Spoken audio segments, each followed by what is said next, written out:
Good morning student.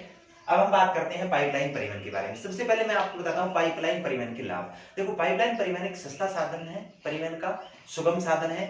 निश्चित आपूर्ति, समय की बचत, ऊर्जा के साधनों की बचत, उबड़ खाबड़ मरुस्थलीय क्षेत्र, समुद्री क्षेत्र में भी इसे आसानी के साथ स्थानांतरित किया जा सकता है। गैसीय एवं द्रव पदार्थों का स्थानांतरण जो है पाइपलाइन परिवहन से आसानी के साथ और सस्ती दर पर आसानी के साथ किया जा सकता है। अगर हम पाइपलाइन परिवहन की बात करें तो भारत की पहली पाइपलाइन जो है वो नाहरकटिया से नूनमाती होते हुए बरौनी तक पहली पाइपलाइन जो है भारत में बिछाई गई। ये भारत की प्रथम पाइपलाइन है। इसके बाद अगर भारत की सबसे लंबी पाइपलाइन के बारे में अपन बात करें तो HVJ पाइपलाइन हजीरा, विजयपुर, जगदीशपुर तक ये पाइपलाइन जाती है, जो 1750 किलोमीटर लंबी है और भारत की सबसे लंबी पाइपलाइन है। अगर हम बात करें भूमिगत गैस पाइपलाइन के बारे में तो विश्व की सबसे लंबी भूमिगत गैस पाइपलाइन है।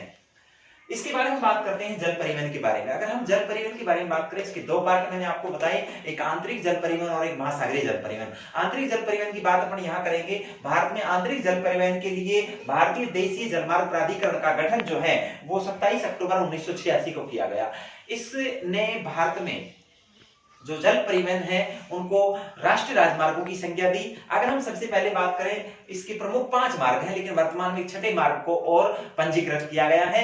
अगर हम राष्ट्रीय जल मार्ग संख्या 1 की बात करते हैं, राष्ट्रीय जल मार्ग संख्या 1 जो है ये गंगा नदी में है, इलाहाबाद से हल्दिया तक, इलाहाबाद से लेकर हल्दिया बंदरगाह तक। ये भारत का सबसे लंबा आंतरिक जल परिवहन मार्ग है, जिसे राष्ट्रीय जल मार्ग संख्या 1 का नाम दिया गया है। इसकी जो कुल लंबाई है 1620 किलोमीटर है। अगर राष्ट्रीय जलमार्ग संख्या 2 की बात करते हैं तो राष्ट्रीय जलमार्ग संख्या 2 जो है वो ब्रह्मपुत्र नदी में है, सदिया से धुबरी नामक स्थान तक।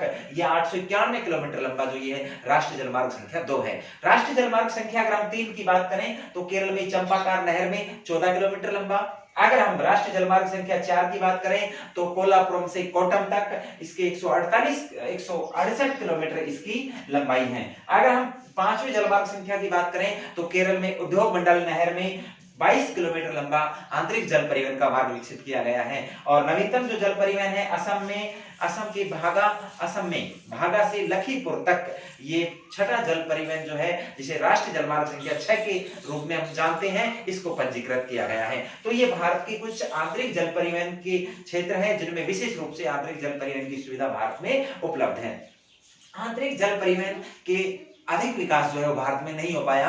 अन्य अगर देशों की हम तुलना करें, अगर विश्व की सबसे व्यस्ततम जलमार्ग की बात करें, राइन नदी जलमार्ग है, यानी वो परिवहन के जलमार्ग जो है बहुत ज्यादा विकसित हैं, उनकी तुलना में भारत में जल परिवहन का विकास कम हुआ। उसके कारण क्या है कि भारत में अधिकांश नदियां जो है वो नित्यवाही नदियां नहीं है। मौसमी नदियों के होने के कारण वर्षा ऋतु में ही उनमें जल उपलब्ध होता है। उसके अलावा इन नदियों में अवसाद की मात्रा ज्यादा है।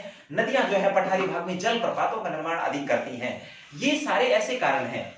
उसके अलावा निश्चित आपूर्ति नहीं होती। जिन नदियों में पर्याप्त जल है उनमें से नहरें निकालकर जल आपूर्ति के कारण उनका जल स्तर जो है वो कम हो गया है, जिससे भारत में आंतरिक जल परिवहन जो है उसको विकसित करने में पूर्ण रूप से मदद नहीं मिल पाई है। तो इन कारणों की वजह से भारत में आंतरिक जल परिवहन का विकास पूर्ण रूप से नहीं हो पाया है। इस टॉपिक में हमारे अगले जो टॉपिक है उनके नेक्स्ट क्लास में हम बात करेंगे। आज इतना ही, धन्यवाद।